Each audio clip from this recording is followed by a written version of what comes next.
और इसी बीच बड़ी खबर, बिहार में छुट्टी की नई लिस्ट पर सियासी संग्राम। बीजेपी ने सीएम नीतीश कुमार पर साधा निशाना, कहा तुष्टीकरण में जुटी है नीतीश सरकार। 2024 के लिए स्कूलों में छुट्टी की नई लिस्ट जारी की गई, जिसमें हिंदुओं के त्योहारों पर छुट्टी की कमी की गई, तो वहीं मुहर्रम पर छुट्टियां बढ़ा दी गई हैं। और इसी को लेकर बीजेपी हमलावर है। नीतीश कुमार सरकार पर हमला बोला गया। सीधा रुख करेंगे, हमारे साथ सहयोगी सर्वेश सिंह राजधानी पटना से लाइव कनेक्ट हैं। सर्वेश, आखिर अचानक से बड़ा बदलाव क्यों? जो त्योहार थे उन पर छुट्टियां काट दी गई हिंदुओं के, और बाकी त्योहारों पर छुट्टियां बढ़ाई गई है। देखिए आयुष, पहले भी इस तरह के काम बिहार में होते रहे हैं और कुछ दिनों पहले भी आपने देखा होगा कि शिक्षा विभाग ने एक सर्कुलर निकाला था जिसमें रक्षाबंधन की छुट्टियां और जन्माष्टमी की छुट्टियां रद्द की गई थी। हालांकि बाद में इसका काफ़ी ज़्यादा विरोध हुआ और विरोध के बाद उस फैसले को वापस शिक्षा विभाग को लेना पड़ा।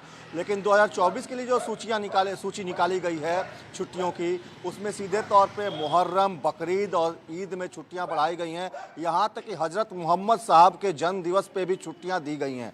लेकिन महाशिवरात्रि की पूजा हो या फिर जन्माष्टमी का अवसर हो, इन तमाम मौक़ों पर, तीज हो, ऐसे मौक़ों पर बिहार में छुट्टियां नहीं मिलेंगी।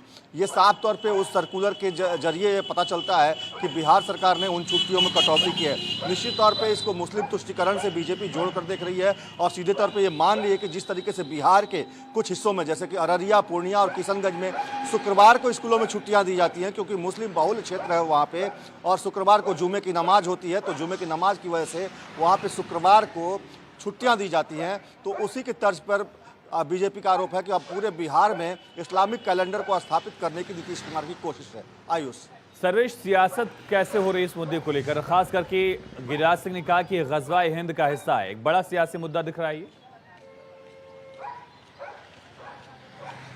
जी बिल्कुल, देखिए ग़ज़वा हिंद का मुद्दा है, गिरिराज सिंह ने कहा है, उनका बयान भी आया है और इसके बाद सुशील कुमार मोदी ने भी काफ़ी कुछ कहा। जो प्रदेश अध्यक्ष है सम्राट चौधरी ने, उन्होंने भी सीधे तौर पे कहा है कि इस्लामीकरण हो गया है पूरे बिहार सरकार का, और बिहार सरकार जिस तरीके से हिंदुओं की छुट्टियां रद्द कर रही है उसे साफ तौर पे ये स्पष्ट होता है कि सनातन विरोधी सरकार है ये। तो एक तरह से देखा जाए तो कहीं ना कहीं सियासत काफ़ी तेज हो गई है।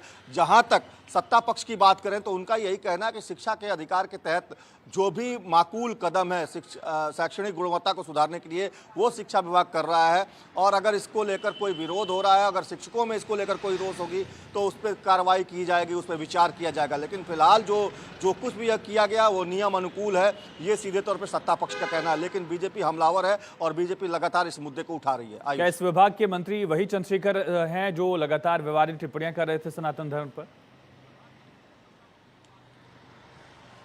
जी निश्चित तौर पे देखिए, चंद्रशेखर के अकेले किया हुआ ये फरमान नहीं है। निश्चित तौर पे ये जो शिक्षा विभाग के अपर मुख्य सचिव हैं के पाठक, उनके और चंद्रशेखर के विचार से, उन दोनों के मिली भगत से, और या इस तरह के कहें कि दोनों का फैसला इसमें निहित है, क्योंकि कोई एक मंत्री अपने स्तर से इस तरह के सर्कुलर नहीं निकाल सकता और केवल एक सेक्रेटरी नहीं निकाल सकता। दोनों के साइंस होते हैं, दोनों के सिग्नेचर्स होते हैं ऐसे फैसलों पर। तो निश्चित तौर पर जो मंत्री हैं और जो सचिव हैं, दोनों ही इस पूरे मामले में कहीं ना कहीं उनकी सहमति से यह फैसला लिया गया है। आयुष, लेकिन सर्वेश, सबसे बड़ा सवाल 2024 के लोकसभा चुनाव को लेकर बीजेपी इससे मुद्दा बना रही है। बीजेपी का यह कहना है कि 24 में जैसे ही चुनाव नजदीक आ रहा है, बिहार की सरकार तुष्टीकरण की राजनीति करने पर तुली है।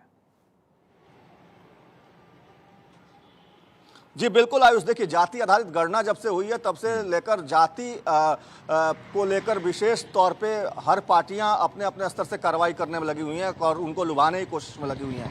आपको पता होगा कि जाति आधारित गणना में जो संख्या है मुसलमान और अति पिछड़ा और पिछड़ों की संख्या वो काफ़ी ज़्यादा है, और यही वजह है कि जो नीतीश कुमार हैं वो कहीं ना कहीं इस पूरे कुनबे को, इस पूरे वोट बैंक को साधने की कवायद में लगे हुए हैं, और यही वजह है कि इस तरह का फैसला लिया गया है। सर्वेश, तमाम जानकारी के लिए बहुत शुक्रिया आपका। अब देखना यह है कि क्या सरकार की तरफ से फैसला वापस लिया जाता है, बदलाव किया जाता है, या फिर इस पर सरकार अडिग रहती है।